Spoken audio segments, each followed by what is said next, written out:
सब भाइयों को राम राम, प्रेम भरा राम राम। सब कोई शिव और शक्ति माँ मनोरथ पूर्ण करे। तो एक भाई बहुत अजबरी बात, पुरानी टाइमरी जराचंद की उत्पत्ति कैसे हुई और इसके बारे में हर एक लोगों को मालूम नहीं है। तो इसके बारे में मैं आपको सुनाना चाहता हूँ। भगवान को मैं प्रणाम करके कोई इसमें ही भूल हो तो परमात्मा मेरे को माफ़ करना। हे माँ जगत जननी, मेरे को ये बात पढ़ने की शक्ति दीजिए और ये जराचंद के उत्पत्ति का मैं बात सुनाता हूँ। आप पूरी बात सुनिए और जो वीडियो होता है वो पूरा सुनते हो, जब इसका पूरा मालूम मिलता है। वृद्ध नाम का एक मंगन देश का एक प्रत्येक राजा था।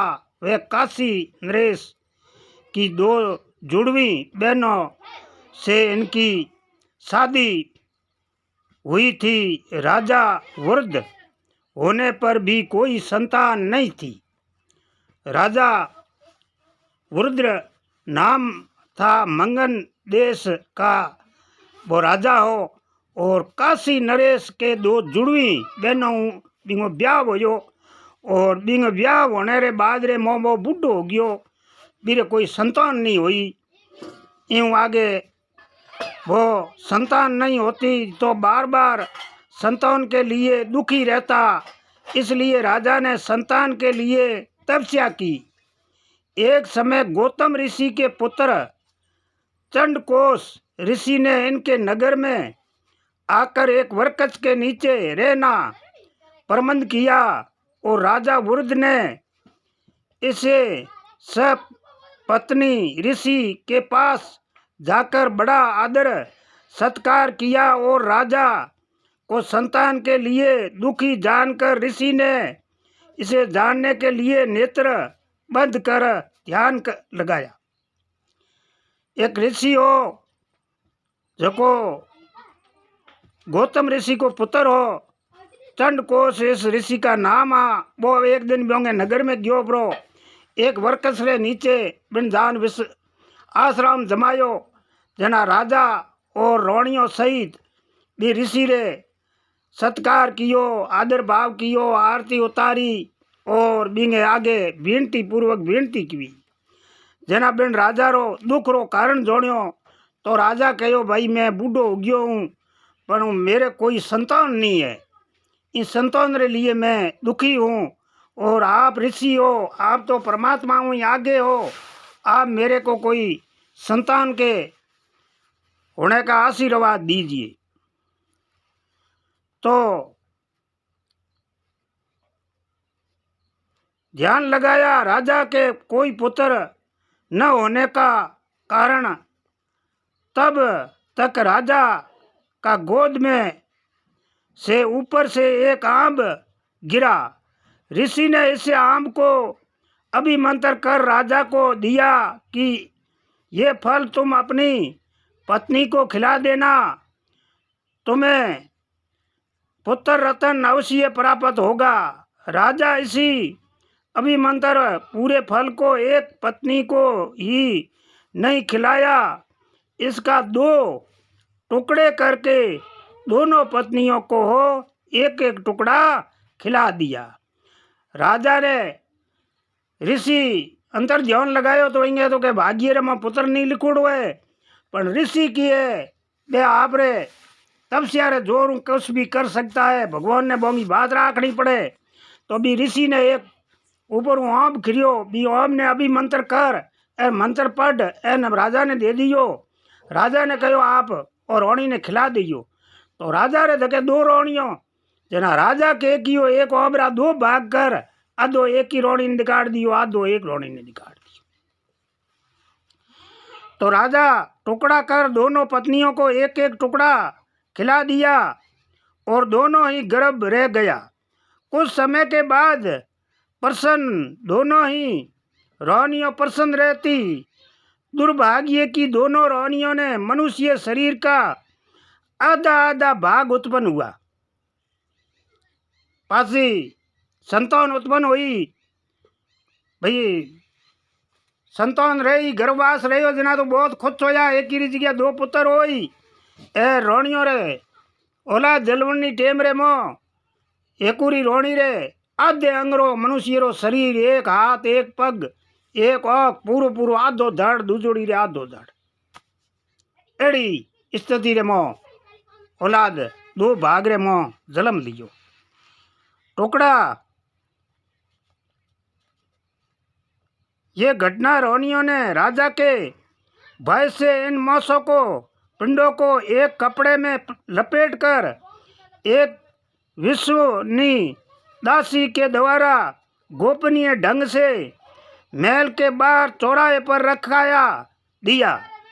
इन टुकड़ों के आधा होने पर वे भी इनकी जीवन अचानक अब भगवान री कुदरत होती है। ऋषि का आश्वासन था तो ऋषि ने एक रोणी ने खनान ने दियो। राजा लालच रे मो आप रो दो रोणियों ने दिया जना मनुष्य रा दो भाग बन गया। अब आगे के भगवान री कुदरत होवे और कीकर जरा चंद बने।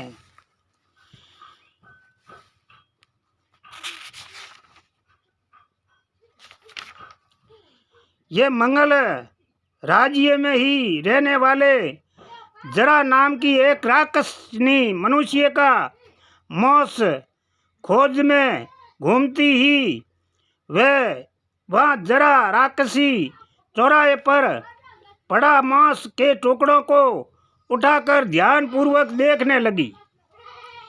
एक जरा नाम की राक्षसनी थी।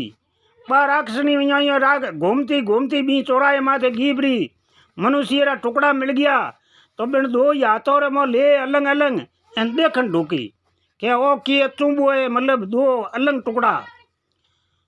दोनों टुकड़ों को देखकर राक्षसनी आचार्य चकित हो गई।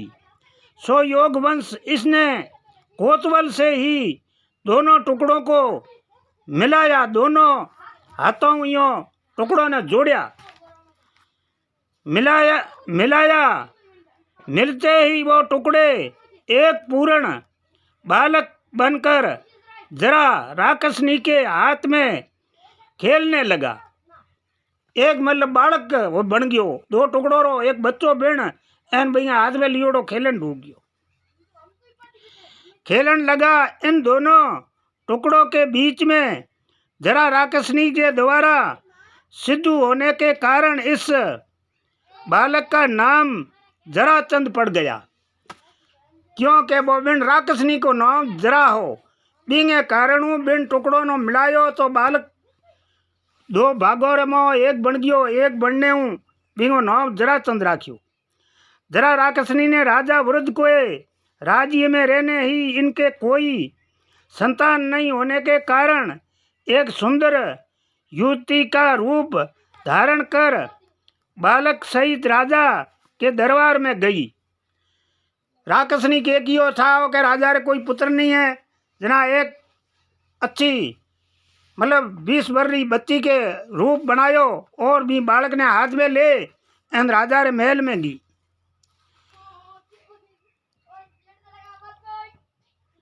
बालक सहित राजा के दरबार में गई।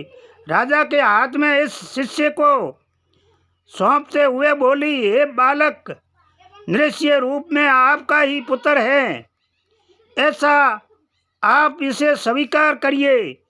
राजा ने खुशी से इस बालक को ग्रहण कर रानीवास में भिजवा दिया। बेणंगे मुख राक्षसनी रे उखलियो कि हे राजा, ये आपका ही पुत्र है और आप इस पुत्र को ग्रहण कीजिए। तो राजा बहुत ही खुश होयो और राजा ने बालक ने लियो रो और बालक ने लेन रानीवास में भेज दियो।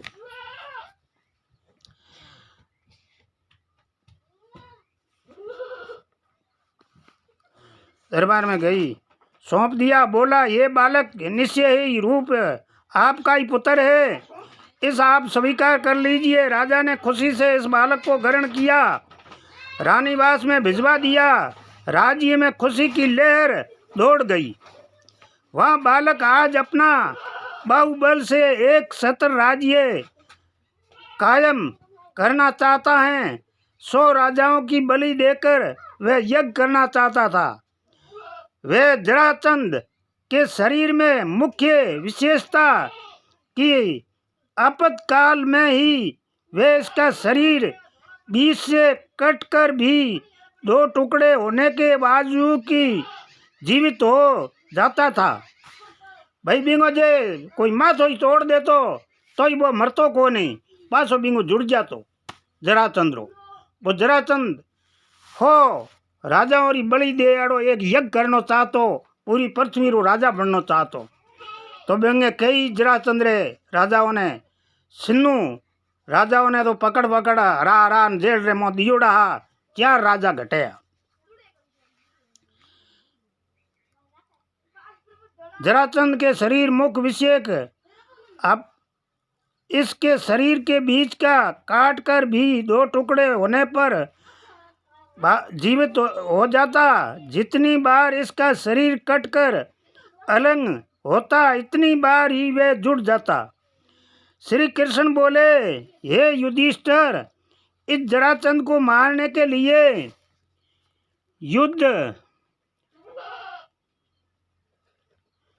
मल युद्ध में ही हराकर मारा जा सकता है। ये भीमसेन बलवान है, यज्ञ है, अर्जुन है, हमारे सहायक साथी हैं। जिस प्रकार 3 अग्नि मिलकर कार्य करते हैं, इस प्रकार हम तीनों मिलकर इस पापी जरासंध को मारने का कार्य पूरा करेंगे। भाई युधिष्ठिर कहो इन्हें कीकरी मारो, मेरे कोडे अर्जुन है, भीम है और कीकरी करन मारो, कार्य पूरा करेंगे। के पांडु और यज्ञ करनो हो, जना भी यज्ञ मो वो बधाई बने हो, वो ठा हो, क्यों पूरे संसार रो राजा भी बननो हो, जना वो कर्ण को दयालनी। जना कृष्ण भगवान कहो भाई इन्हें पहली खत्म करनो पड़ी, पते आप रो यज्ञ होई। ये आप हमें भीम अर्जुन इसी को मारने हेतु जाने की आज्ञा दीजिए। युधिष्ठिर कृष्ण भगवान कहो, भीम और अर्जुन कृष्ण तीनों ने कहो कि फौज वौज कहीं को नहीं, वहाँ तीनों ने जाने रही आप आज्ञा दो। युधिष्ठिर ने कहो भेज दो, इन्हें खत्म कर दे। युधिष्ठिर ने कृष्ण पर विश्वास कर इनकी आज्ञा दे दी। सर्व मानकर जरासंध के मारने के हेतु जाने के लिए आज्ञा दी। तब धर्मराज युधिष्ठिर आज्ञा से जरासंध को मार डालने का लिए श्री कृष्ण अर्जुन भीमसेन ब्राह्मण के वेश धारण कर वे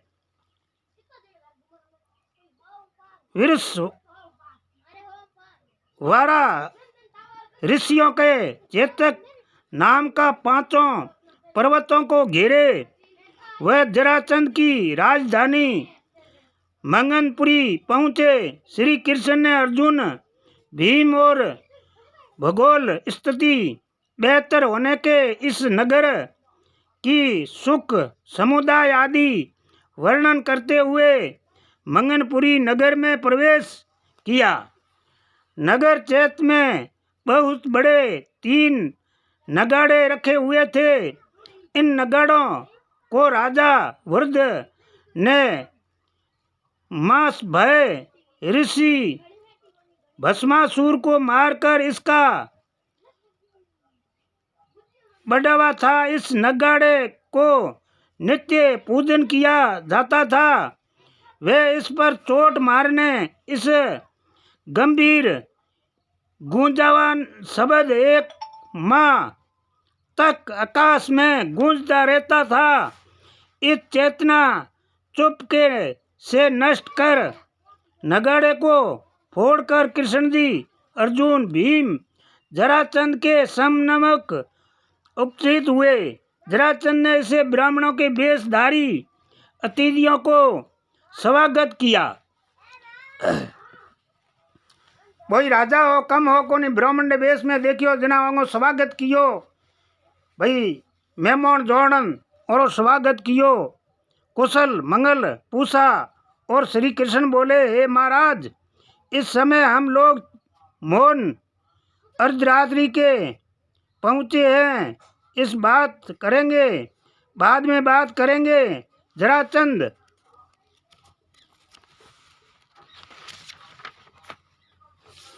ने इन लोगों को यज्ञशाला में ठहरने का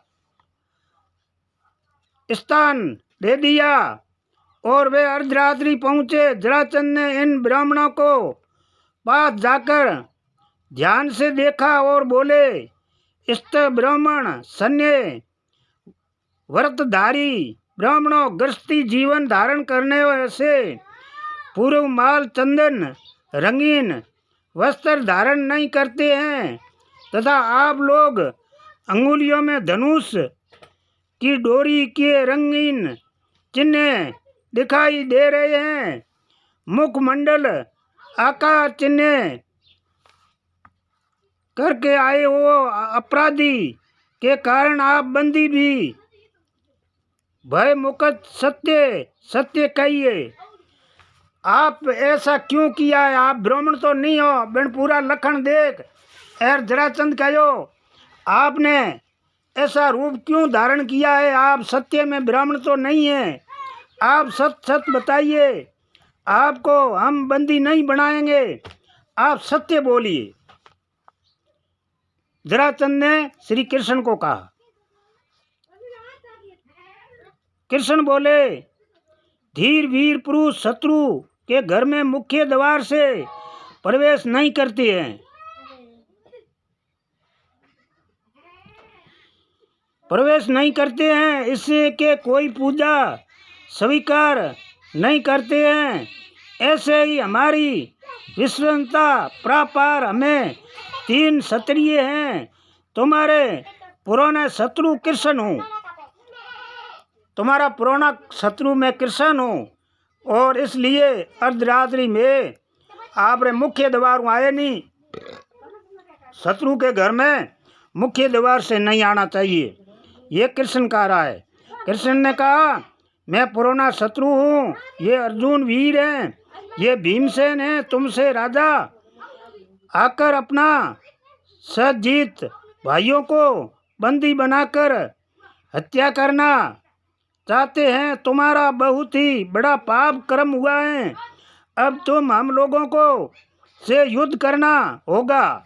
इन सभी कैदी राजाओं को छोड़ देना होगा। हमें तीनों में से किसी एक से मल युद्ध कर यमलोक को जाइए। किन कहो? कृष्ण भगवान जरासंध ने कहो, हमारे तीनों में कोई से ही एक हूँ, आप मल युद्ध करिए और मैं थाने यमलोक पुगाओ। हमें जरासंध हमें के पास उत्तर दे।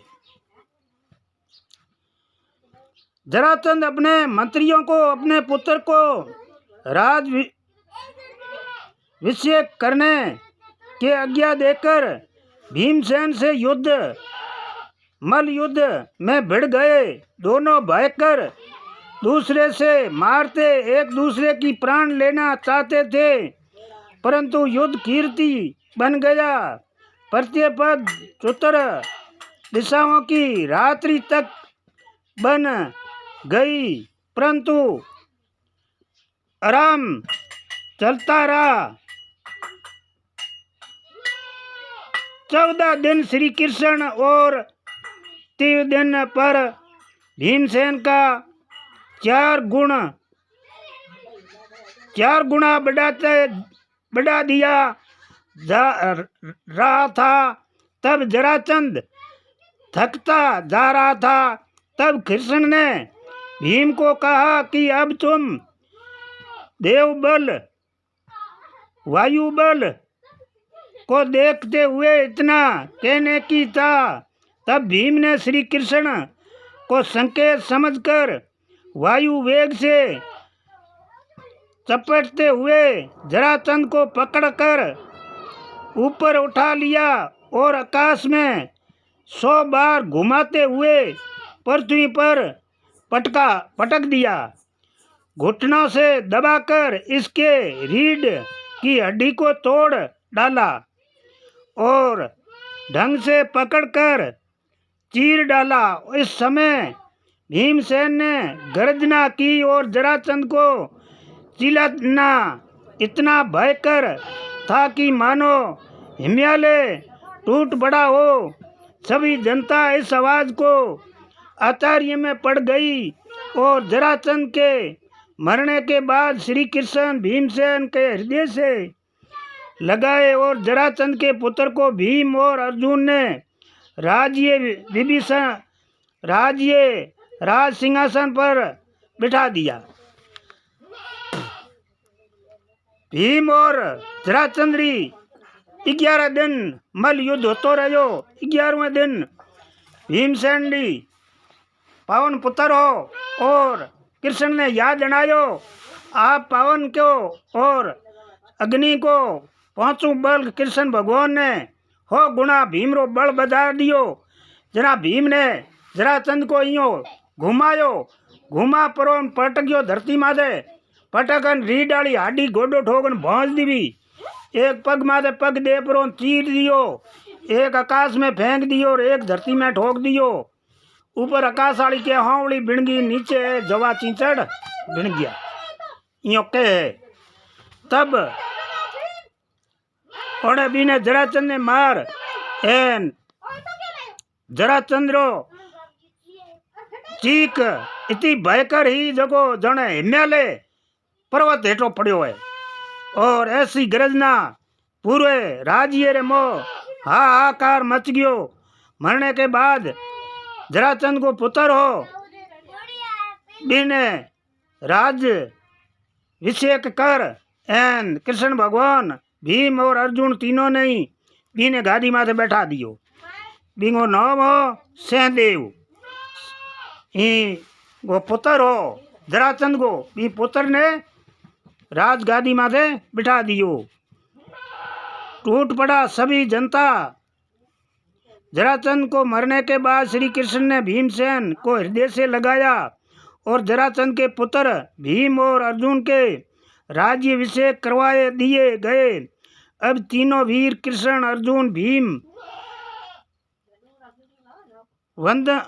बंधन मुक्त राजाओं को इंद्रसन को युधिष्ठिर का अन्य नगरवासियों को इन तीनों वीरों ने खूब स्वागत किए।